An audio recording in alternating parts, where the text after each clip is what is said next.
प्रधानमंत्री नरेंद्र मोदी 8 दिसंबर को देहरादून में वैश्विक निवेशक सम्मेलन का उद्घाटन करेंगे। वह सम्मेलन में करीब 2.5 से 3 घंटे देश और दुनिया के उद्योगपतियों के साथ रहेंगे। निवेशक सम्मेलन के पहले दिन 4 प्रमुख सत्र होंगे। उद्घाटन सत्र के दौरान देश के 6 प्रमुख उद्योगपतियों का भी संबोधन होगा, जो उत्तराखंड में निवेश की संभावनाओं के बारे में अपना विजन रखेंगे।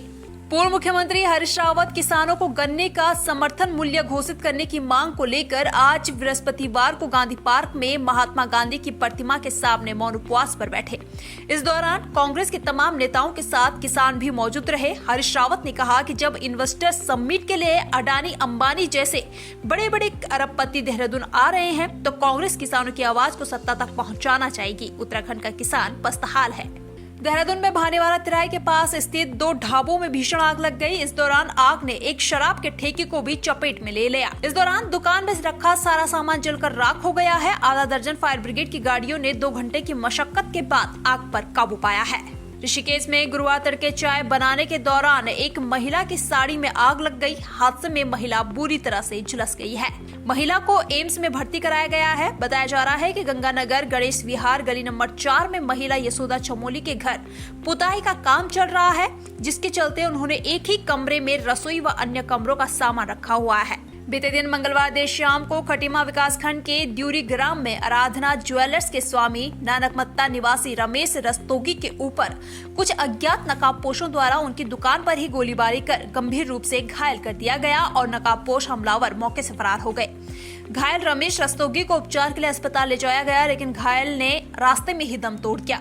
वहीं पुलिस ने केवल 8 घंटे के भीतर ही घटना को अंजाम देने वाले 3 अभियुक्त को गिरफ्तार करते हुए घटना में प्रयुक्त एक स्प्लेंडर मोटरसाइकिल, 2 315 बोर के तमंचे, 2 जिंदा कारतूस आदि को भी बरामद कर लिया गया है। बीते रात को लगभग 8 साढ़े 8 बजे हमको सूचना मिली कि ड्यूरिया जो गांव पड़ता है जनकट चौकी से भी 7 किलोमीटर दूर, वहां पर कुछ 2-3 लोगों द्वारा आए गए और एक छोटी सी दुकान है, मतलब गहनों की छोटी सी दुकान, सुनार का दुकान है। उस दुकान के अंदर आके 2 लोगों द्वारा कुछ राउंड फायर कर लिया गया। तुरंत 3 लोग भाग गए करके। उसमें चोटिल हो गया हमारा रमेश रस्तोगी करके, उस दुकान का संचालक और मालिक। ठीक है, तो ये बड़ा हैरतन घटना है। बाद में उसको बरेली रेफर कर लिया गया और रेफर होते होते हॉस्पिटल पहुंचने से पहले उसकी मृत्यु हो गई। बहुत इंपॉर्टेंट और बहुत सीरियस और संवेदनशील घटना था। इस घटना का संवेदनशीलता देखते हुए पूरे जनपद को हमने नाकाबंदी और सीलिंग करा दिया था। तो कुल मिला के रात भर काम करे इतनी बड़ी टीम का कम से कम 30 से 40 लोग हमारा टीम थी, जो बहुत बड़ी टीम थी और अलग अलग काम कर रही थी। तो हम लोगों ने मैनुअल, टेक्निकल और सर्विलांस तीनों के माध्यम से काम किया। इन तीनों का समागम का नतीजा है कि हमको काफ़ी इनपुट्स मिल गया और अल्टीमेटली तो हमारा मनोज धोनी और हमारा देवेंद्र गौरव को कड़ी इनपुट जो मिली, जब फोटोज को दिखा के एक जहाँ पे वो जीरो इन कर लिया, जहाँ पर वो छुपे रहते हैं, वहाँ पर हमको बहुत स्ट्रांग इनपुट मिला। उस स्ट्रांग इनपुट के आधार पर जाकर डेयरिंग रेड मारा। आधी रात में असलाहों से लेस बदमाशों को पकड़ना बहुत मुश्किल है, फिर भी हमारा टीम ने बहुत बड़ी रेड मारी और उस रेड का नतीजा ये हुआ कि तीनों अभियुक्त जो वारदात में शामिल थे वो तीनों अभियुक्त पकड़ में आ गए। जानकारी में आया है पूछताछ में कि उनका 2 साल पहले से कुछ पैसे का लेन देन था। इसके अनुसार ये है कि 20,000 रुपये दिया था इसने एक अंगूठा बनाने के लिए बेटी के नाम पर। वो अंगूठा कभी बना नहीं, रस्तोगी द्वारा बना के नहीं दिया और बाद में पूछने पर जो है आनातानी हो रही थी और एक दिन जो है काफ़ी हॉट टॉक हो गई थी और कुछ अभद्र टिप्पणियाँ भी दिया था, ऐसा इसका कहना है। बाद में इन्होंने परसों डिसाइड किया और बहुत ज़्यादा शराब पी के आके तुरंत इस घटना को अंजाम दिया गया। सुखविंदर उर्फ सुक्का, उसका बेटा और उसका भतीजा विक्रमजीत और लखविंदर के ऊपर लूट का मुकदमा भी है। ये लोग हार्डकोर अपराधी है। मंडल मुख्यालय स्थित कलेक्ट्रेट के बाहर Uttaranchal federation of ministerial services association के बैनर तले कर्मचारियों ने आज धरना दिया। कर्मचारियों ने इस दौरान 21 सूत्रीय मांगों को लेकर धरना देकर प्रदर्शन किया।